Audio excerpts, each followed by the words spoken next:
అందరికీ వందనాలు. మనం దేవుని మాటల్లో నుంచి కొన్ని విషయాలు చూస్తూ ఆ ధ్యాన ప్రకారము మన జీవితాన్ని సరిచేసుకోవడానికి ప్రయత్నం చేద్దాం. మత్తయి సువార్త 12వ అధ్యాయము, మాథ్యూ చాప్టర్ 12. మత్తయి సువార్త 12వ అధ్యాయము 18 నుంచి 21 వచనం వరకు చదువుదాం. మత్తయి సువార్త 12వ అధ్యాయము 18 నుంచి 21 వరకు. ప్రవక్త అయిన యెషయా ద్వారా చెప్పబడినది నెరవేరినట్లు ఇలాగూ జరిగను. అదేమనగా, ఇదిగో ఈయన నా సేవకుడు, ఈయనను నేను ఏర్పరచుకుంటుని, ఈయన నా ప్రాణమునకు ఇష్టడైన నా ప్రియుడు, ఈయన మీద నా ఆత్మ నుంచెదను. ఈయన అన్యజనులకు న్యాయ విధిని ప్రచురం చేయను. ఈయన జగడమాడడు, కేకలు వేయడు, వీధులలో ఈయన శబ్దమునికి వినబడదు. విజయం పొందుటకు న్యాయ విధిని ప్రబలము చేయ వరకు ఈయన నలిగిన రెల్లును విలువడు, మకమకలాడుచున్న అవిసనారను ఆర్పడు.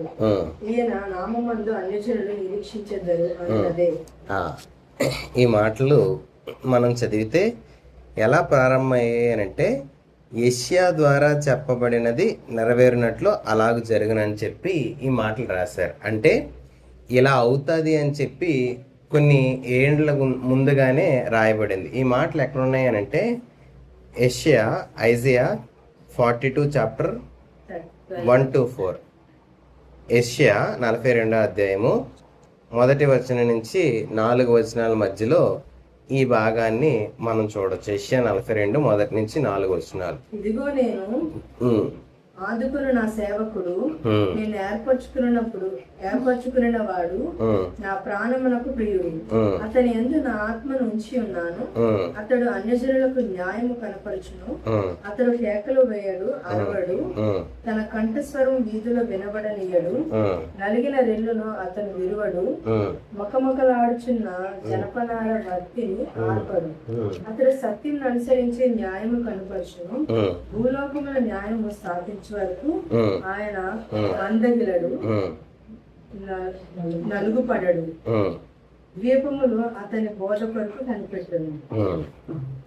ఈ మాటలు ఎంతకాలం ముందుగా రాయబడ్డాయి అనే విషయాన్ని మనం చూస్తూ, నెరవేర్చబడిన కాలానికి మనం ఆలోచిస్తూ మనం కొన్ని విషయాలు పరిశీలించగలిగితే, నేను అసలు ఎంతకాలం పట్టింది అని చరిత్ర చూస్తే సుమారుగా 700 సంవత్సరాలు పట్టింది ఈ వాగ్దానం రాయబడిన మాట నెరవేర్చబడడానికి. 700 సంవత్సరాలు 700 సంవత్సరాల తర్వాత నెరవేరింది అని అంటే, అప్పటి కాలం వరకు మనుషులు ఆ మాట మా జీవితంలో, మా కుటుంబంలో ఒక వ్యక్తి ద్వారా నెరవేరాలని ఆశపడలేదా? ఒక మాట రాయబడింది, ఒక వ్యక్తి ఉంటాడు, ఆ వ్యక్తి దేవునికి ఇష్టంగా బతుకుతాడు. అతని ద్వారా ఏది దేవుడు కోరుకుంటున్నాడో, ఏది దేవుని న్యాయమో అది ప్రజలందరూ చూడగలుగుతారు. అతడు తన ఇష్టాన్ని నెరవేర్చుకోడు, దేవుని ఉద్దేశాన్ని మాత్రమే నెరవేరుస్తాడని చెప్పే వాగ్దానం చాలా 700 ఏండ్ల ముందుగా పుట్టిందంటే, ఒక జనరేషన్ ఎంతకాలం నడుస్తుంది అని అంటే మనం గమనించగలిగితే, 100 ఏళ్ళు చూసుకోగలిగితే సుమారుగా 5-6 ఏళ్ళు తరాలు అయిపోతాయి. 100 ఏళ్ళు చూసుకుంటే 5 నుంచి 6 తరాలు గడుస్తాయి. అలాంటిది 700 సంవత్సరాలు అంటే ఎన్ని తరాలు లెక్క వేయండి. 40 పైన తరాలు మనం చూస్తాం. ఆది కాలంలో మత్తయి సువార్తలో మనం చూస్తే కొన్ని జనరేషన్స్ రాయబడతాయి. ఆయన జనరేషన్ ఎంతదో మనం చూడగలిగినప్పుడు అబ్రహాం నుంచి 42 తరం అన్నట్టుగా చూస్తాం. అలాగా కొన్ని ఏండ్ల ముందుగా రాయబడిన కాలానికి అనుగుణంగా దేవుని ఉద్దేశాన్ని నెరవేర్చడానికి ఒక వ్యక్తి ఇలాగా అనే మాట ఏ కుటుంబం ఆశపడలేదా? ఏ తల్లి ఆశపడలేదా?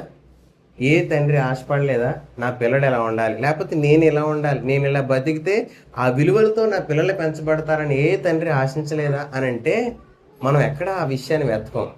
ఎప్పుడో జ్ఞానుడి తర్వాత ఈయన పుడతాడని వెతికి ఆ సందర్భాన్ని చూడడం మనం చూస్తాం. కానీ మా కుటుంబంలో నెరవేర్చబడాలి అని ఎదురు చూసే కుటుంబంగా ఏది మనకు కనపడదు. బహుశా వారు యేసుప్రభు మా కడుపులో పుట్టాలని అనుకొని ఉండొచ్చు, కానీ మేము ఆ విలువల చేత పెంచబడితే నా పిల్లడు అలా తయారవుతాడని ఎదురు చూసే కుటుంబం మాత్రం మనం కనుగొనడానికి కొంచెం కష్టంగా కనపడతాయి ఈ సందర్భాలు మనం చూసినప్పుడు.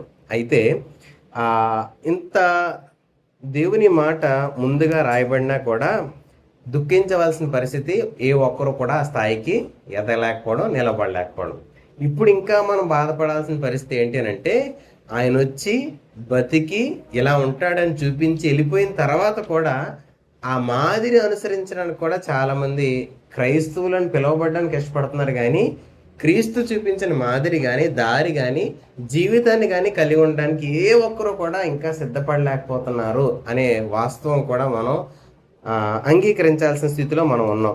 అయితే అలా ఉండాలి అనే ఆశ మనలో ఉండగలిగితే, ఇక్కడ ఈ భాగంలో రాయబడిన కొన్ని మాటలు మనం ధ్యానించుకునేటప్పుడు మనం అలా ఉండొచ్చు అనే వాస్తవాన్ని మనం నేర్చుకోగలుగుతాం. అయితే ఈ మాటల్లో మత్తయి సువార్త 12:18 మధ్య భాగంలో ఒక 5 విషయాలు మనం పట్టుకొని దేవుని ఉద్దేశాన్ని మన జీవితం ద్వారా నెరవేర్చుకునేలాగా ఈయన నా ప్రియ కుమారుడు అని చెప్పుకున్నట్టుగా మన గురించి అలా చెప్పేలాగా బతకడానికి ప్రయత్నం చేద్దాం. యెషయా 42లో మొదట్లో ఒక మాట అన్నాడు ఆయన, చూడండి ఏంటో. 42 మొదటి వచనంలో ఏంటంట, ఆదుకొను నా సేవకుడు. అంటే ఆదుకోవడం అంటే ఏంటి? ఆపదలో ఉన్నప్పుడు ఆదుకోరుట. ఇంకా నేను నా చెయ్యి అందిస్తాను. ఇక్కడ మనం ఏమనుకుంటామనంటే, నేను ఎందుకు ఇన్ని తరాలైనా ఎవరో నిలవబడలేదు అన్నానంటే, నువ్వు నిలవబడ్డానికి ప్రయత్నం చేస్తే చాలు, సహాయం అంతా ఆయన చూసుకుంటాడని చెప్పిన రాయబడిన మాట. అయినా 700 ఏళ్ళైనా ఎవరు సిద్ధపడలేదు. అది దేవుని దుఃఖం. 700 ఏళ్ళను బట్టి నేను ఆదుకుంటాను, నేను ఆ విషయాల్లో మీకు సహాయం చేస్తాను, నా పక్షాన్ని ఒకటి నిలవబడతాడేమో, దేవుడు ఎంత ఎదురు చూసుంటాడో, ఎంత సిద్ధపాటు కలిగి ఒక్కడైనా నిలవబడతాడేమో, ఇన్ని తరాలు జరుగుతున్నాయి కదా అని ఒక్కరూ రాలే. ఆయనే కలుగు చేసుకొని తన కుమారుని పంపించేది వరకు కూడా అలా కొనసాగుతూనే ఉన్నది తప్ప అది నెరవేరలే. ఈ రోజుకైనా ఆయన ఉద్దేశాన్ని నెరవేర్చడానికి ఒక వ్యక్తి నిలబడతాడని అంటే వారి రాజ్యాలు కట్టుకుంటున్నారు, వారి కుటుంబాన్ని నిలబెట్టుకుంటున్నారు, ఇంకేదో దేవుని సేవాని పేరిట వారు కావాల్సిన కోరికలు తెచ్చుకుంటా ఉన్నారు. ఈ రోజైనా సమాజంలో దేవుని మాట అర్థం చేసుకొని, దేవుని దుఃఖాన్ని అర్థం చేసుకొని, నా కుమారుడు అలా నిలబడాలి, నా పిల్లలు అలా ఉండాలి, దేవుని కోరుకున్నట్టుగా ఆయన రాజ్యాన్ని వ్యాప్తి చేయాలని కోరుకున్న తల్లిదండ్రులు ఎక్కడున్నారని అంటే ఎక్కడా లేరు. మా పిల్లలు ఉద్యోగం చేసుకోవాలి, అమెరికా వెళ్ళాలి, బాగా సెటిల్ అవ్వాలని ఆలోచించే తల్లిదండ్రులే తప్ప ఇలా ఉండాలి నా దేవుడి కొరకు అని చెప్పి ఎంచేవారు ఎవరు కూడా కనపడట్లేదు. అలాంటి రోజుల మధ్యలో మనం ఈ మాటలు బట్టైనా ఒకసారి మనం ఎలా ఆలోచిస్తామో ప్రయత్నం చేయడానికి ఇష్టపడదాం. మొదటిగా ఆయన ఏం చెప్పాడు అని అంటే, ఈ మాటల్లో ధ్యానించే ముందు ఒకసారి మనం ఒక్కొక్కటి చూడడానికి ప్రయత్నం చేద్దాం. మొదటిది ఏమన్నాడు, ఈయన సేవకుడు అని అన్నాడు. మనం దేవుని ఉద్దేశాన్ని నెరవేర్చడానికి, దేవుని న్యాయాన్ని అన్యజనులకు, దేవుని ఎరుగని ప్రజలకు తెలియపరిచే వారిగా మనం ఎదగాలి అని అంటే నేర్చుకోవాల్సిన మొట్టమొదటి లక్షణం ఏంటంటే సేవకునిగా ఉండాలంట. సేవకుని, ఇంకా పదం మనకు అర్థమయ్యేలాగా ఏంటనంటే పనోళ్ళలాగా ఉండాలి. ఎలా ఉండాలి? పనోళ్ళలాగా, సేవకుడిలాగా, ఒక పనివాడిలాగా మనస్తత్వం అలాంటిది ఉండగలిగితే దేవుని చిత్తాన్ని నెరవేర్చడానికి మనకు ఎంతగానో అవకాశం ఎక్కువగా కనపడతా ఉంటుంది. పనుడు ఎప్పుడు కూడా యజమానుడి కంటే ముందుగా సిద్ధపడి ఉంటాడా? యజమానుడు సిద్ధపడిన తర్వాత పనుడు సిద్ధపడతాడా? యజమానుడి కంటే ముందుగా లేచి కావాల్సినవన్నీ సమకూర్చి పరిస్థితులన్నీ కూడా ఏర్పాటు చేసి ఇప్పుడు నా యజమానుడికి కావాల్సినవన్నీ కూడా నేను సిద్ధపరచాలనుకుంటాడు. యజమానుడు సిద్ధపడక ముందే పనోడు సిద్ధపడే స్థాయికి ఉండాలి. అంతటి సిద్ధపాటు పనోడుకు ఉండాలి అని అంటే ఏం చెప్తాడు, ఎలా చెప్తాడు, ఎప్పుడు చెప్తాడు, ఎక్కడికి వెళ్ళమంటాడు, ఏం చేయమంటాడు, ఇవన్నీ కనిపెడతా ఉంటూ వినే శ్రద్ధ కలిగిన బుద్ధి ఒక పనివాడికి ఎప్పుడూ ఉండాలి. సిద్ధపాటు ఉండాలి, చేయడానికి కావాల్సిన సిద్ధపాటుతో నింపబడి ఉండాలి. ఈరోజు మనం దేవుడు ఏం చెప్పినా చేయడానికి సిద్ధపడిన పరిస్థితుల్లో లేమే. మరి ఇలాంటి సిద్ధపాటు మనకుందా? చెప్తేనే మనకు చాలా విషయాల్లో మనకు నచ్చితే చేస్తాం, మన వల్ల అయినంత వరకు చేస్తాం, ఇంకెవరు చేస్తాడులే అని అనుకుంటాం. కానీ ఈయన కోరుకున్నట్టుగా మనం ఉండాలి అని అంటే మనం ఎలా బతకాలంటుంది? సేవకుడిగా బతకాలి. సేవకుడు ఏం చేస్తాడు? ఏం చేయాలని వెతుకుతాడు. ఈరోజు బోధిస్తున్నా వినలేని పరిస్థితిలో ఉంటే, కానీ ఆయన కుమారుడిగా ఆయనకి ఇష్టమైన వ్యక్తిగా మనం ఉండాలి అంటే మొట్టమొదటి లక్షణం మనం పనివాడిలా మారాలి, సేవకుడిగా మారాలి. అలా మారిన ఒక వ్యక్తి ఎవరైనా ఉండగలిగితే దేవుడు వారి ద్వారా పనిచేయడం చాలా సులువు. అందుకే ఆయన అంటున్నాడు, నేను ఆయన ఆదుకుంటాను అంటున్నాడు. ఎందుకు ఆదుకుంటాను? నువ్వు సిద్ధపడితే నీకు కావాల్సిన పరిస్థితిని ఏర్పాటు చేసి నడిపించడానికి ఆయన ముందుగా వస్తాడు. కాబట్టి సేవకుడిగా మారే బుద్ధి మనకు ఉండాలి. సేవకుడిగా మనం మారగలిగితే సేవకుడికి తన ఇష్టం ఉంటుందా, తన ఆశ ఉంటుందా, తన కోరిక ఉంటుందా, తన నిర్ణయాలు ఉంటాయా? ఏముంటాయి? యజమానుడు ఏం చెప్తాడు అది చేయడానికి సిద్ధపడాలి. తన ఆశలు కోరికలు చాలా ఉండొచ్చు, కానీ అవన్నీ ఉన్నా నా ఇష్టం కాదు నేను చేయాల్సింది, తండ్రి ఏం చెప్తాడు అది చేయాలి, తండ్రి ఎలా చెప్తాడు అలా చేయాలి, తండ్రి ఎలా నడవమంటాడు అలా నడవాలి అని చెప్పి తనను తాను యజమానుని యొక్క మాట కొరకు, ఆ యజమానుని యొక్క స్వరం కొరకు కనిపెడుతూ దాన్ని చేయడానికి సిద్ధపడతా ఉంటాడు. ఈరోజు చాలా విషయాల్లో మనకి నచ్చింది చేయడానికి స్వేచ్ఛ ఉంది, ధనం ఉంది, పరిస్థితులు ఉన్నాయి, వాహనాలు ఉన్నాయి, అన్నీ ఏర్పడిన పరిస్థితుల్లో నేటి కాలం ఉంది. ఇలాంటి సిద్ధపడిన సమయాల్లో మనం దేవుని కోసం ఎదురు చూసే ఓపిక ఎవరికి ఉంటుంది చెప్పండి? జోబులో 100 రూపాయలు ఉన్నాయి అనుకోండి, ఏదైనా కొనాలి అని అంటే ఆలోచించి ప్రభా కొనమంటా వద్దంట మనం అడుగుతామా? 100 రూపాయలు బట్టి కొనేస్తామా? 100 రూపాయలు బట్టి కొనేస్తాం. ఏమీ లేవు అనుకో, దేవుని వైపు చూసి ప్రభా నా పరిస్థితి, నువ్వు నీకు ఇష్టమైతే నాకు అది పొందుకునేలా సహాయం చేయి, కొనుక్కునే సామర్థ్యాన్ని ఇవ్వు, ఆ బలాన్ని ఇవ్వు, ఆ పరిస్థితిని ఇవ్వు, లేకపోతే ఇంకా అడిగితే నాకు ఆ డబ్బులు ఇవ్వు. ఇలాగ అడగడం మనం చూస్తూ ఉంటాం. కానీ యజమానుడు నాకు అన్నీ ఏర్పాటు చేస్తాడు అని ఓపికతో ఎదురు చూసే సిద్ధపాటు ఉంటుందా? డబ్బులుంటే అస్సలు ఉండదు, అన్నీ సిద్ధపడిపోయిన పరిస్థితి ఉంటే అస్సలు ఉండదు. ఈరోజు ఒక సేవకుని లక్షణం ఏంటి అని అంటే, నీకు అన్నీ ఉన్నా ఆయన మీద ఆనుకోవడం రావాలి, ఆయన మాట కొరకు ఎదురు చూసే సిద్ధపాటు మనకు ఉండాలి. దూబరాగా ఖర్చు చేసి లేకపోతే ఇష్టానుసారంగా మన శరీరాన్ని వాడి నచ్చిన ప్రకారం మనం మన మాటలు, మన చేష్టలు, మన ప్రవర్తన ఇవన్నీ కూడా పక్కన పెట్టి దేవుని ఉద్దేశాన్ని, దేవుని న్యాయాన్ని తెలియపరిచే జీవితం కలిగి ఉండాలి అని అంటే, నేను పనోడిని ప్రభు అనుమతిస్తే నేను చేస్తాను, దేవుడు చెప్తే చేస్తాను, దేవుడు వెళ్ళమంటే వెళ్తాను అన్న సిద్ధపాటుకి ఎప్పుడైతే ఒక వ్యక్తి వస్తాడో నేను దేవుడు ఆదుకొని నిన్ను అన్ని విషయాల్లో దేవుని ఉద్దేశం నెరవేర్చడానికి సిద్ధపరుస్తూ ఉంటాడు. ఈరోజు ఆలోచించండి, మనం మనకు కలిగినవన్నీ వాటితో ఎక్కడైనా సంతోషిస్తూ ఆనందిస్తూ దేవుని మర్చిపోయావేమో, కానీ ఆయన మనతో చెప్తున్నా నేను నిన్ను మర్చిపోలేదు బాబు, నువ్వు నా ఉద్దేశాన్ని నెరవేర్చడానికి ఎప్పుడు సిద్ధపడినా నేను నీ పక్షాన్ని నిలబడతానని చెప్పి ఆయన మాట చెప్తా ఉన్నాడు. కాబట్టి మొదటగా మనం ఎలా మారాలంటే ఆయన సేవకుడిగా మారడానికి ఇష్టపడాలి. సేవకుడు చిత్తశుద్ధితో పనిచేస్తాడు, జవాబుదారీతనంతో పనిచేస్తాడు. సేవకుడు ఎలా పనిచేస్తాడు? చిత్తశుద్ధి అంటే చేసే ఏ పనైనా కూడా దేవుని మాటను అనుసరించేదిగా శుద్ధమైన మంచి మనస్సాక్షితో తిరిగి దేవునికి లెక్క అప్పచెప్పాలనే బాధ్యతతో చేస్తాడు. ఏ పని చేసినా మందిరంలో చేస్తే మనకు అలాంటి బాధ్యత లక్ష్యం ఉండొచ్చు, కానీ ఇంట్లో చేస్తే అలాంటి బాధ్యత లక్ష్యం ఉంటుందా? అస్సలు ఉండదు. ఒక భర్త చర్చికి వచ్చి పాస్టర్ గారితో ఇలా అంటున్నాడు, ఏంటనంటే మీరు మా ఆవిడికి బాధ్యత ఇచ్చారు, బాగానే ఉందన్న, చాలా చక్కగా ఆ బాధ్యత నిర్వర్తించిందని చెప్పారు, చాలా సంతోషం, మరి నేను ఇంట్లో అది నేను చూడలేకపోతున్నాను, ఆవిడ జీవితం నటన లేకపోతే మందిరం వరకే పరిమితమా అని అడిగాడు ఆయన. అంటే సేవకుడు ఏం చెప్పాడనంటే, కొంతమందికి తమ్ముడు దేవుని పక్షంగా నిలబడాలని ఆశ ఉంటుంది, కానీ ఎక్కడైనా నిలవబడితే అది దేవుని పక్షంగా నిలవబడ్డామని మర్చిపోతారు, ఒక నటనా జీవితం అలవర్చుకుంటారు, నేను మాట్లాడతానులే అని అంటే, వద్దన్నా మళ్ళీ నేను ఎక్కడ కంప్లైంట్ చేసి ఉంటాను అని అంటే, వెంటనే పాస్టర్ గారు అన్నారు, అంత భయపడుతున్నావు అంత నటిస్తుందా అని అడిగాడు. అంత భయపడుతున్నావు అంత నటిస్తుందా అని అంటే, ఎందుకన్నా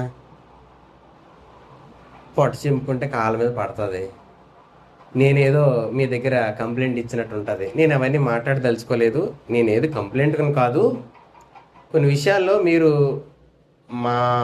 మా ద్వారా మీరు ఎక్కడైనా మోసపోతారేమో అని ఉద్దేశంతో చెప్పానంటే, నేనేం మోసపోను తమ్ముడు, నేనేం నష్టపోను, ఇది దేవుని పని, ఎవరు పాడు చేయలేరులే అని చెప్పి పాస్టర్ గారు ఆయన పంపించారు. ఒకసారి ఆలోచిస్తే దేవుడు అని అంటే ఒక భయం ఉంటుంది, ఒక బాధ్యత ఉంటుంది, ఒక భారం ఉంటుంది, ఒక నొప్పి ఉంటుంది.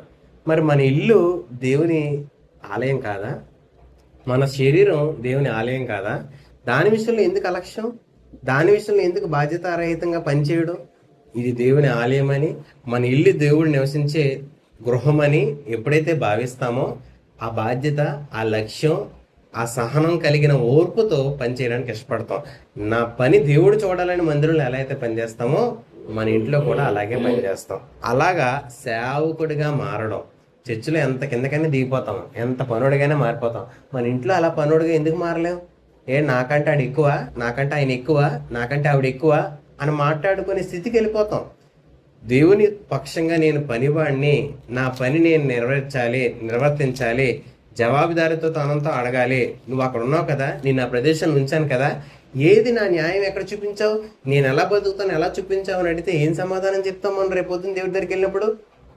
ఆయన సేవకుడిగా బతకాలనేది దేవుని చిత్తం అయితే, ఆయన పనుల్లా బతకడం దేవుని చిత్తం అయితే, మనం ఈరోజు అనుకుంటాం దేవుని పట్టుకొని మనం ఏదేదో బతికేద్దాం, ఏదో చేసేద్దాం అని. ఏమి చేయవసరం లేదు. ఆయన పనుల్లా బతికితే చాలు. దేవుని పనివాడిలా నేను దేవునికి సేవ చేస్తున్నానని నీ భార్యకో, నీ భర్తకో, నీ పిల్లలకో, నీ పొరుగు వారికో, నీ చుట్టూ ఉండే వారికి ఎవరికైనా సరే, నేను దేవుని పనివాడు ఎలా పనిచేస్తాడో అలా పనిచేస్తాను, పనివాడు ఎలా ఉపయోగపడతాడో అలా ఉపయోగపడతాను అన్న హృదయంతో ఎప్పుడైతే ఒక వ్యక్తి నిలబడతాడో నీ ద్వారా దేవుడు పనిచేయడం చాలా సులువు. ఇప్పుడు ఇలా బతకడం సులువా కష్టమా? కొంచెం కష్టంగానే ఉంటుంది. అందుకు 700 ఏళ్ళు పట్టింది యేసుప్రభు మాత్రమే రావడానికి. కానీ ఆయన వచ్చి బతికినా ఈరోజు మనం కష్టం అంటున్నాం అని అంటే మనం ఎంత బుద్ధిహీనులు. మనం దేవుని మీద ఆనుకోవడానికి ఇష్టపడుతున్నాం, మన బలాన్ని చూస్తున్నాం. దేవుని మీద ఆనుకోవడానికి ఇష్టపడితే అవునా ఇలా బతకాలా, పరిశుద్ధాత్ముడు మనతో ఉంటాడు కదా, పరిశుద్ధాత్ముడు మనతో సహాయం చేస్తాడు కదా, నేను పరిశుద్ధాత్ముడిని అడుగుతాను, ప్రార్థన చేస్తాను, ఆయన సహాయం పట్టుకొని ఇలా బతికేస్తాను అన్న మనస్తత్వం రావట్లేదు ఈరోజు. ఇంకా మనలో భయం, అవిశ్వాసం, అపనమ్మకం. ఆలోచించండి, ఆయన ఎంత దుఃఖంతో ఆయన కుమారుని ఈ లోకంలోకి పంపించి మనకు బుద్ధి రావడానికి తీసుకొచ్చినా, ఆయన వచ్చి వెళ్ళిపోయి కొన్ని ఏండ్లు గడిచిపోతున్నా సరే మనం అలాంటి బుద్ధితో మనం ఎదురు చూసి బతకలేకపోతున్నాం. ఈరోజు ఆ సేవకుడిగా బతకాలి, సర్వెంట్ లాగా, పనోళ్ళలాగా మనం ఉండడానికి ఇష్టపడాలి. నేను పనోడినా అంటూ ఉంటాడు అప్పుడు మా చెర్రిబాబు, మా అక్క ఉంది కదా అక్క చెప్పు అని అంటాడు. మనం దేవునికి సర్వెంట్గా బతకడం అని అంటే మనం చిన్నోళ్ళమైనా పెద్దోళ్ళమైనా మనకు ఒక పని చెప్పినప్పుడు ఆ పని చేయడానికి ఇష్టపడాలి, ఆ విషయాలు ముందుకెళ్ళడానికి ఇష్టపడాలి. రైట్. రెండోది ఏంటంటే అక్కడ ఏముందో చూద్దాం. ఈయన నా సేవకుడు అని చెప్పి ఈయనని నేను ఏర్పరుచుకుంటేనే అని చెప్పాడు. అంటే ఏంటి? చూస్ చేసుకున్నానంట, దేవుడు చూస్ చేసుకున్నాడంట. ఎవరైనా ఇప్పుడు 2 టీములుగా విభాగింపబడి ఒక ఆట ఆడదాం అనుకున్నారు అనుకోండి, బాగా ఆడే ఆ ఆటగాళ్ళ టీంలోకి వెళ్దాం అనుకుంటారా, ఏం ఆట రాని వాళ్ళ దగ్గరికి వెళ్దాం అనుకుంటారా? బాగా ఆడే టీంలోకి వెళ్దామని ఇష్టపడతారు. ఇప్పుడు మీ పెద్దవాళ్ళందరూ ఒక టీము, మీ చిన్నవాళ్ళందరం టీం అంటే పిల్లలు ఏమంటారు, మేము మీ టీంలోకి వచ్చేస్తాం, వాళ్ళతో మేము ఆడలేము, వాళ్ళతో ఏమంటాం మేము అని చెప్పి ఏం చేస్తారు, పిల్లలు మా టీంలోకి వచ్చేస్తారు. ఈయన ఏమంటున్నాడంటే దేవుడు నేను ఆయన ఏర్పరచుకున్నాను అంటున్నాడు, నేను ఆయన చూస్ చేసుకున్నాను అంటున్నాడు. ఇప్పుడు ఆలోచించండి, దేవుడు చెప్పిన పని చేయడానికి మనం ఇష్టపడలేకపోతున్నాం అంటే మనం ఎవరి టీంలో ఉన్నాం, ఎవరి టీంలో ఉంటున్నాం, ఎవరి టీంలో ఉండడానికి ఇష్టపడుతున్నాం? సాతానా? చిచ్చి నేను సాతాన్తో ఉండనే, అపవాదతో నేను ఉండనంట. కానీ నిజానికి ఎవరితో ఉంటున్నాం? అపవాదతోనే ఉంటున్నాం, అపవాది చెప్పిన పనులే చేస్తున్నాం. దేవుని చెప్పిన పని చేయడానికి ఇష్టపడితే ఆయన ఏర్పాటులో ఉన్న వ్యక్తిని అని చెప్పి మనం ఇష్టపడతాం. అప్పుడు మనం ఏం చేస్తామనంటే మనంతటా మనం ప్రత్యేకపరచుకుంటాం, సపరేట్ చేసుకుంటాం. మనం అరే నేను ఇలా ఉండకూడదురా, నేను ఇలా బతకూడదు, నేను వెంబడించాల్సింది మనుషుల్ని కాదు, దేవుని మాటని, దేవుడు చెప్తున్న విధానాన్ని. అందరూ బతికేలా నేను బతికేకూడదు, దేవుని మాట ప్రకారం బతికితే నేను బతకాలి అలాగా, లేకపోతే నేను ఇలా బతకూడదు అనే రీతిగా మనం ఎప్పుడైతే నేను దేవుని సంబంధిని, నేను దేవుని కోసం నేను ప్రత్యేకించుకోవాలి. ఎందుకు? నన్ను ఆయన చూస్ చేసుకున్నాడు, నన్ను ఆయన ఎంచుకున్నాడు, నన్ను ఆయన ఏర్పాటు చేసుకున్నాడు. నేను ఆ ఏర్పాట్లో ఉన్నాను కాబట్టి నేను పోల్చుకోను. వాళ్ళు భలే చేసేస్తున్నారే, వాళ్ళు ఎలా ఉంటున్నారే, వాళ్ళు తగినట్టుగా మనం ఎందుకు ఉండలేకపోతున్నాం, ఇవన్నీ కాదు. నిన్ను దేవుడు ఎలా ఉండమంటున్నాడో, నిన్ను దేవుడు ఏం చేయమంటున్నాడో, నిన్ను దేవుడు ఎలా బతకమంటున్నాడో అలా బతకడానికి సిద్ధపడడం, మనం దేవుని కోసం బతకడానికి సిద్ధపడిన వ్యక్తిగా మారడం. కాబట్టి ఈరోజు ఆయన ఏర్పరచుకున్న వ్యక్తిగా మనం ఉండాలి అని అంటే మనం ఏం చేయాలి? మనం ప్రత్యేకపరచుకోవాలి. ఎవరితో పోల్చుకోవద్దు, ఎవరిని అనుసరించవద్దు, ఎవరిలాగా మారిపోదామని అనుకోవద్దు. మనం ఏం చేయాలి అని అంటే ఆయన కొరకు వేరు చేయబడాలి, ఆయన కొరకు అన్ని వదులుకోవాలి, ఆయన కొరకు వెనుకున్న వాటి విషయంలో మనం మర్చిపోయి ముందున్న వాటి కొరకు పరిగెత్తగాలి. ఇలాంటి జీవితం కలిగి ఉంటే నువ్వు ఆయన వాడివి, ఆయన ఏర్పాటులో ఉన్నవాడివి అనే వాస్తవాన్ని మనం గమనించుకోవచ్చు. మొదటిగా ఎలా ఉండాలంట? ఆయన సేవకుడిగా, ఆయన పనువుల్లాగా మనం మారిపోవాలి. ఎప్పుడైతే ఆయన పనువుల్లా మారిపోతాం గొడవలు వస్తాయండి. ఎందుకు గొడవలు రావు? నేను దేవుని పనుడిని తిడతారు, పనుడిని బానిసగా చూస్తారు, పనుడిని నచ్చినట్టుగా వాడుకుంటారు. అది పనుడి లక్షణం. కాబట్టి మనల్ని ఎవరు వాడుకున్నా ఇబ్బంది పడం, మనల్ని ఎవరు కసురుకున్నా ఇబ్బంది పడం, మనల్ని ఎవరు గట్టిగా తిట్టినా ఇబ్బంది పడం, మనల్ని ఎవరు అసహించుకున్నా బాధపడడం. ఎందుకు? మన పనుడికి ఏమైనా బాధ ఉంటుందండి? ఏం బాధ ఉండదు. నా పని ఇది అని అనుకుని వెళ్ళిపోతాడు. ఒక్కోసారి మనం చూస్తూ ఉంటాం, యజమానులు పనుడిని కాసిరాడు, కాబట్టి అని గట్టిగా కసురుతాడు. ఆ అరుపు కేక ఈ యజమాని జాలి లేదు అనుకుంటా. ఆ పనుడు ఏమైనా అంటాడా? కామ్గా నోరు మూసుకొని వెళ్ళిపోతాడు. మనం పనుడిగా బతకాలంటే ఎలా బతకాలి ఆలోచించండి. రెండోది, ఆయన ఏర్పరచుకున్న వ్యక్తిగా మారుకోవాలి. అంటే ఆయన ఏర్పరచుకున్న వ్యక్తిగా మనం మారాలి అని అంటే నన్ను నేను దేవుని సంబంధిగా మార్చుకోవడానికి అవకాశం వెతకాలి. నేను దేవుని సంబంధిగా చూపించుకోవడానికి వెతకాలి. అంతేకాని బైబిల్ పట్టుకోనో, లేకపోతే వాక్యం చదువుతానో, ఇలా వాక్యం చెప్తానో, లేకపోతే ప్రార్థన చేస్తానో, గట్టిగా ఇంకేదో చేస్తూ నేను దేవునిగా బతకడం, ఇవన్నీ భక్తి పద్ధతులు.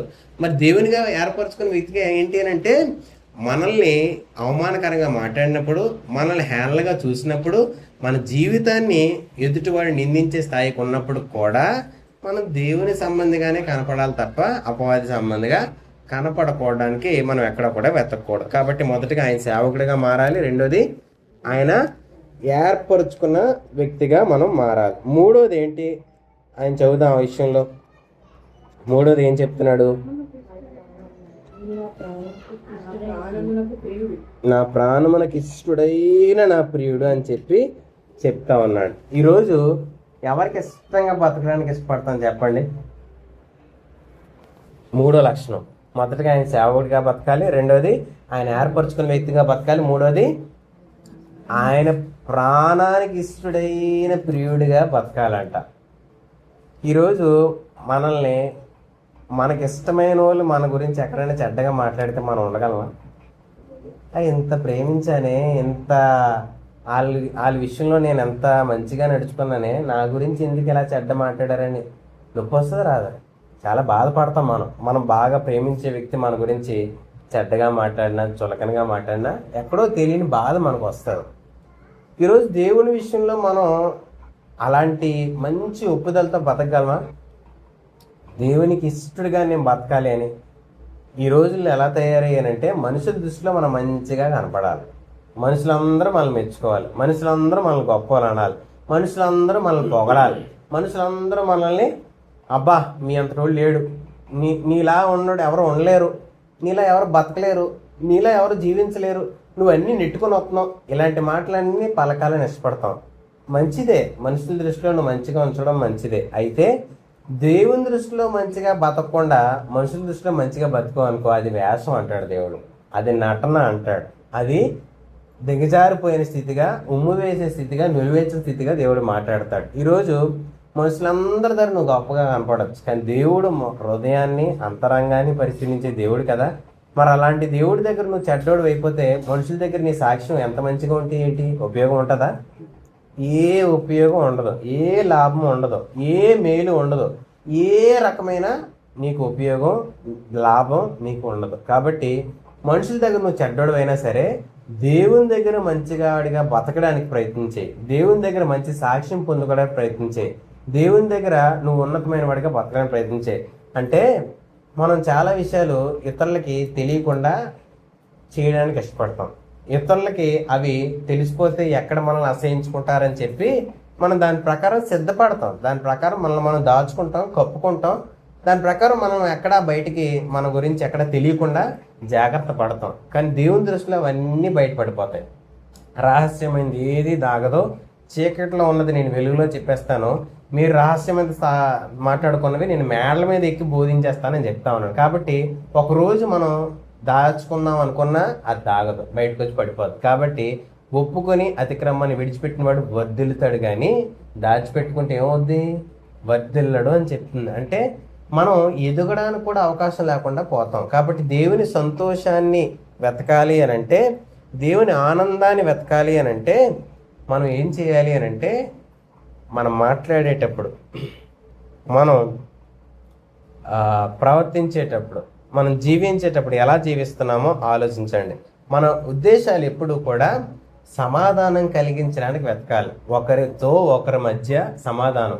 ఆయన అంటాడు ఏంటనంటే, ఎవరైతే 2-3 నా నామాన్న కూడి ఏకీపిస్తారో వారి మధ్యలో నేను ఉంటాను అంటున్నాడు. అంటే దేవుని సంతోషం ఎక్కడుంటుంది? ఇరువురి మధ్య సమాధానం కలిగినప్పుడు సంతోషం ఉంటాడు. ఆయన చాలా ఆనందిస్తాడు. కానీ ఈరోజు అందరూ 10 మంది 100 మంది ఉంటారు, కానీ ఎవరికి ఒకరంటే ఒకరు పడదు. బయటికి మాత్రం అందరు నవ్వుతారు, అందరూ పలకరించుకుంటారు, అందరూ చాలా సంతోషంగా ఉంటారు. కానీ ఒకరంటే ఒకరి గురించి ఒకరు లోపల అంతరంగంలో ఎన్నో తెలియని చెడ్డ ఆలోచనలు, చెడ్డ ఉద్దేశాలు, చెడ్డ తలంపులు. ఈరోజు దేవుడు దాన్ని చూసి ఆనందిస్తాడా? ఆనందించలేడు. మనం ఎంత పెద్ద కుటుంబాన్ని దేవుడు సంతోషించదు, కానీ మీరిద్దరున్నా ఎంత ఆనందంగా అన్యోన్యంగా బతుకుతున్నారని చెప్పి దేవుడు ఎదురు చూస్తూ ఉంటాడు. కాబట్టి దేవుడు ఆనందించాలి అని అంటే మొదటగా మనం అందరితో సమాధానం కలిగి ఉండడానికి ఎక్కువ ప్రయత్నం చేయాలి. ఎదుటి వ్యక్తి నీతో సమాధానం ఉండకపోవచ్చు, కానీ నువ్వు మాత్రం అందరితో సమాధానం ఉండడానికి ప్రయత్నం చేయాలి. రెండోది, అందరినీ క్షమించాలి. ఎవరైనా ఇంకా నీకు తెలియని గాయపరిచి ఉండొచ్చు, నిన్ను బాధ పెట్టి ఉండొచ్చు, నిన్ను అవమానపరిచి ఉండొచ్చు, అందరినీ క్షమించేయాలి. ఎవరిని నువ్వు హృదయంలో దాచుకోకూడదు. ఆడు నాకు ఇలా చేసాడు, ఆడు నాకు ఇలా అన్నాడు.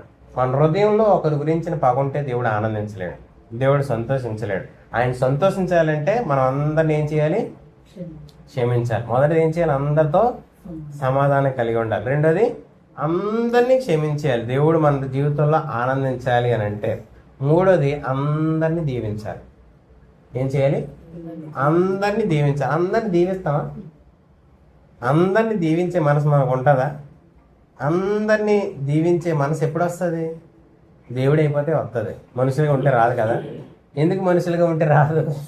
దేవుడే దీవించగలడు. ఆయన చెడ్డవారి మీద సూర్యుని ఉదయింప చేయగలడు, మంచి వాళ్ళ మీద సూర్యుడు ఉదయింప చేయగలడు. చెడ్డవారికి మంచి వర్షాన్ని కురిపించగలడు, మంచి వాళ్ళకి వర్షాన్ని కురిపించగలడు. వారు ఫలించాలని, వారి చెడ్డతనాన్ని మాని దేవుడు అంటే ఏంటో తెలుసుకొని మంచివారిగా మారాలని ఆయన నిరంతరం దీవెన వర్షం కురిపిస్తూ ఉంటాడు. మనం మాత్రం మనకు బాగా ఫేవర్గా, మనకు మంచిగా మాట్లాడిన వాడికి ఏమో ఓ స్వీట్ ఎక్కివేస్తాం, మనం బాగా మాట్లాడినోడి గురించి ఏమో ముఖం తిప్పేస్తాం, అటుగా మాట్లాడడం, అసహించుకుంటాం. మనం దేవునికి ఇష్టడుగా బతకాలి అని అంటే అందరితో సమాధానం కలిగి ఉండాలి. మనకు దేవుడికి ఇష్టడుగా మారాలంటే అందరినీ క్షమించాలి. మనకు దేవునికి ఇష్టడుగా మారాలంటే అందరినీ దీవించాలి. ఈ 3 లక్షణాలు జ్ఞాపకం ఉంచుకోండి. మన జీవితం అనేకులకు దీవెనకరంగా మారుతుంది. మనం ఉంటే ఒక మనిషి ఆనందిస్తాడు, మనం ఆ ప్రదేశంలో ఉన్నందుకు అనేకులు సంతోషిస్తారు ఇలాంటి బతుకు బతికితే. కాబట్టి సమాధానం, క్షమాపణ, దీవెన ఇవి ఎప్పుడు కూడా మన జీవితంలో కలిగి ఉండడానికి ప్రయత్నం చేయాలి. అవి దేవుడు సంతోషించే లక్షణాలు. 4వది ఏం చెప్పింది ఆయన?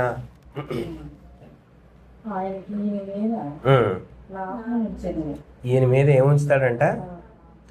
ఆయన ఆత్మను ఉంచుతానని చెప్తా ఉన్నాడు. ఎందుకు ఉంచాలి ఆయన ఆత్మని? ఎందుకు ఉంచుతానని చెప్తున్నాడు చెప్పండి ఆయన ఆత్మని?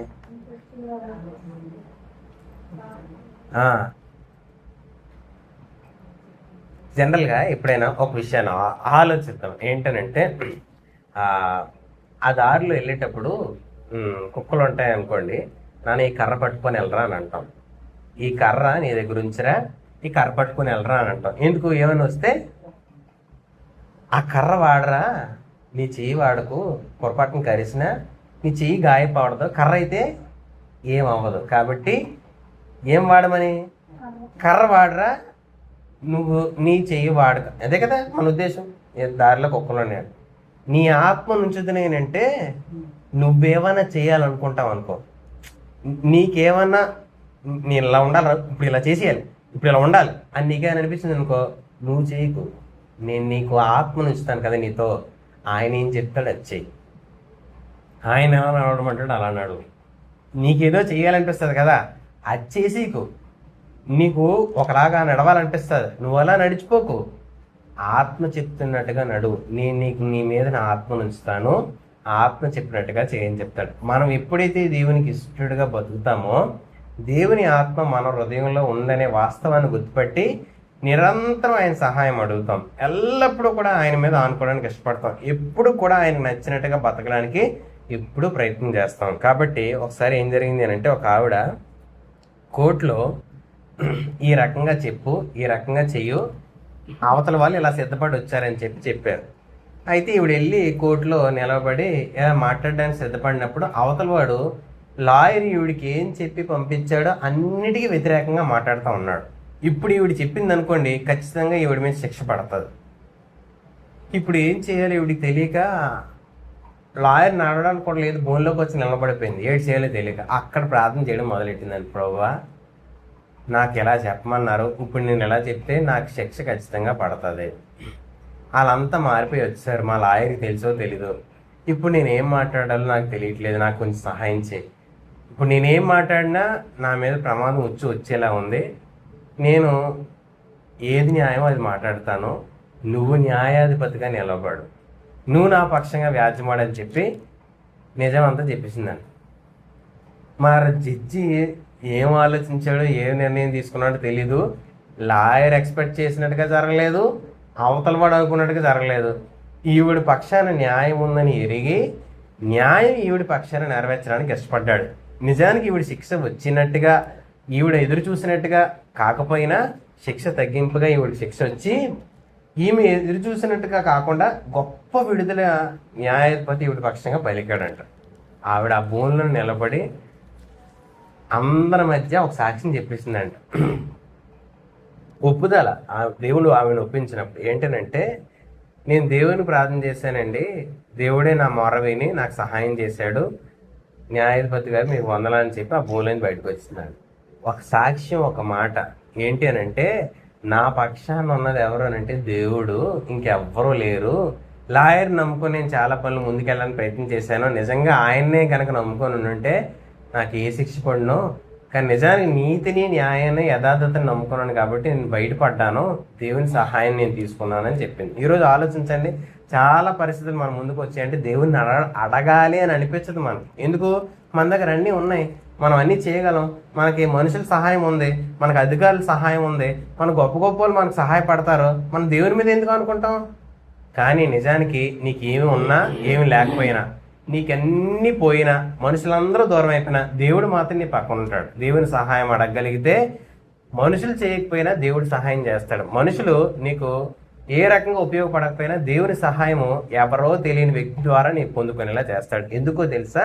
మనం దేవునికి ఇష్టడుగా బతకడానికి ఇష్టపడుతున్నాం కాబట్టి మొదటిది మనం ఏమన్నాం? ఆయన సేవకుడిగా, ఆయన పనివాడిలాగా బతకాలి. రెండోది,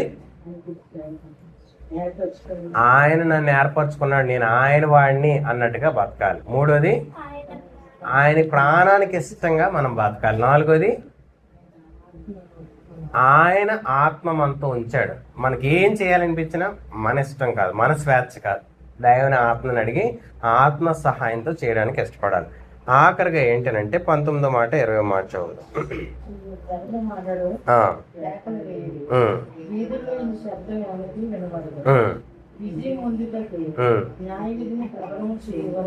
ఈయన నలిగిన రెల్లును విరువడు. ఈ రెండు మాటలు ఎప్పుడైనా గమనించారా? నలిగిన రెల్లు ఇరవడానికి పెద్ద కష్టపడం అవసరంలే, ముట్టుకుంటే ఇరిగిపోద్ది. నలిగిపోయింది బాగా రెల్లు గడ్డి. కానీ ఆలోచిస్తారండి, మకమకమలాడుచున్న ఆవేశనార ఆర్పడంట, దానికి ఉన్నదే చిన్న ఒత్తు ఉంటుంది. ఎప్పుడైనా కాలిన చిన్న నారబట్ నూలిపోగా ఏమవుతుంది? చిన్న ఇలా కాలిస్తే వేడి ఇలాగా అంటుకొని నిప్పు అలా ఎర్రగా కనబడి ఒకసారి అయిపోదా అది కూడా ఆరనివ్వడంట ఈయన. ఇప్పుడు మామూలుగా చున్నీ చివరి పోగుల్లో ఏదైనా చిన్న మంట అంటుకుంది అనుకోండి, ఒకసారి బగ్గమని వెలుగుతుంది, వెంటనే ఆరిపోద్దా? వెంటనే ఆరిపోద్ది. అలాంటి దాన్ని కూడా ఆర్పకుండా బతుకుతాడంట. అవుతుందంటారా? అవుతుందా? అంటే ఏంటంటే ఆయన ఉద్దేశం, ఒకసారి పైన ఉన్న కొన్ని మాటలు చదువుదాం. 12వ అధ్యాయము 14వ వచనం.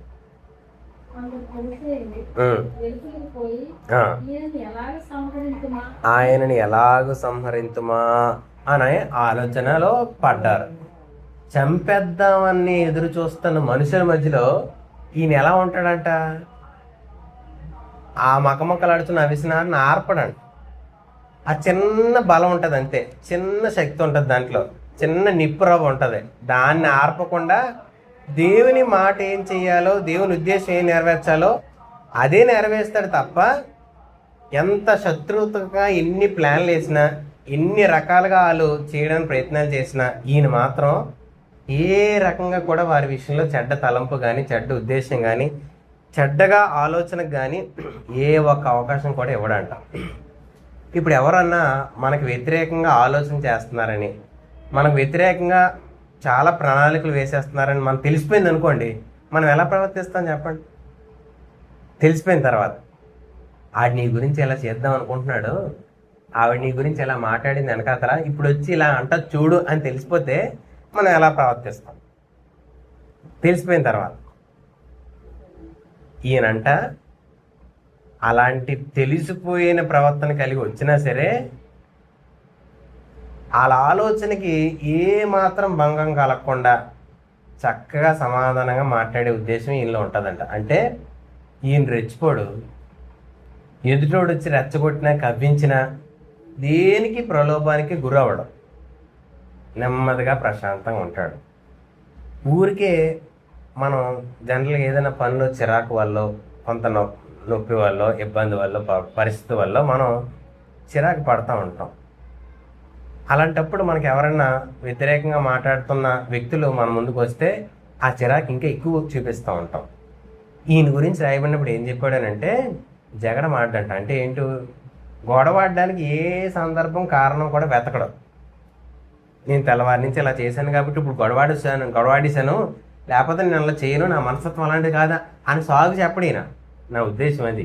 అంటే ఏ రకంగా కూడా గొడవాడడానికి కానీ, ఆ అసమాధానం కలిగించే పరిస్థితులకు కానీ, మరొక రకంగా ఒక వ్యక్తి మీద చెడ్డగా ప్రయోగం కానీ చేయడు. ఎందుకు? ఏ చిన్న చేసినా ఆ నిప్పు ఆరిపోద్ది. ఏ చిన్నది నాలోంచి గాలి శ్వాస వెళ్ళినా ఆరిపోద్ది. అది ప్రమాదం, అంత ప్రమాదం. ఆ గాలి శ్వాస వెళ్ళినా ఆరిపోద్దని తెలిసిన తర్వాత ఈయన ఎలాగా ఉంటాడో చూడండి. ఆయన నుంచి ఏ రకంగా కూడా ఒక చెడ్డ సంకేతం కూడా అవతల వ్యక్తికి వెళ్ళలేదు. అంత పరిశుద్ధంగా తను తాను పవిత్రపరచుకొని, అంతగా తను తాను అణుచుకొని తను తాను చంపుకున్నాడు. అలా చంపుకున్నాడు కాబట్టి ఈయన గురించి 700 ఏళ్ల క్రితం పలికిన మాట నెరవేరింది అనే సాక్ష్యం ఈయన గురించి పలికారు. ఈరోజు ఆలోచించండి, మనం అలా బతకాలని దేవుడు ఇష్టపడుతున్నాడు కాబట్టి ఆ ఇష్టపడుతున్న దేవుని మాటని మనం నెరవేర్చాలి అని అంటే ఈ 5 రకాల లక్షణాలు మనకు ఉండాలి. ఏంటి 5 లక్షణాలు? మొదటిది, ఆయన సేవకుడిగా మనం బతకాలి, ఆయన పనుళ్ళ మనం బతకాలి. రెండోది, ఆయన మనల్ని ఏర్పరచుకున్నాడు, మనం ఆయన సంబంధులము అన్నట్టుగా మనం బతకాలి. మూడోది, ఆయనకి ఇష్టమైన వారిగా మనం బతకాలి. నాలుగోది, ఆయన ఆత్మ సహాయంతోనే మనం ఏ పనైనా చేయాలి. ఐదోది,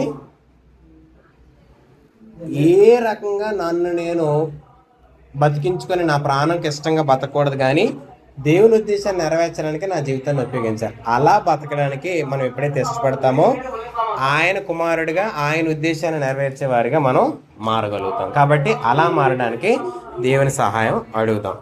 మనం చంపుకుంటే తప్ప దేవుని ఉద్దేశాన్ని, దేవుని చిత్తాన్ని చేసేవారిగా మారలేం. కాబట్టి ఎప్పుడైతే మనల్ని మనం బతికించుకోవడానికి ప్రయత్నం చేస్తామో మనం కోల్పోతామని బైబిల్ చెప్తుంది. కాబట్టి మనం కోల్పోయేవారిగా ఉండకూడదు. మనం ప్రాణాన్ని దేవుని దగ్గర చేర్చేవారిగా మనం బతకాలి అని అంటే ఈ లోకంలో మనం కోల్పోయేవారుగా బతకడానికి ఇష్టపడదాం. ప్రార్థన చేసుకుందాం.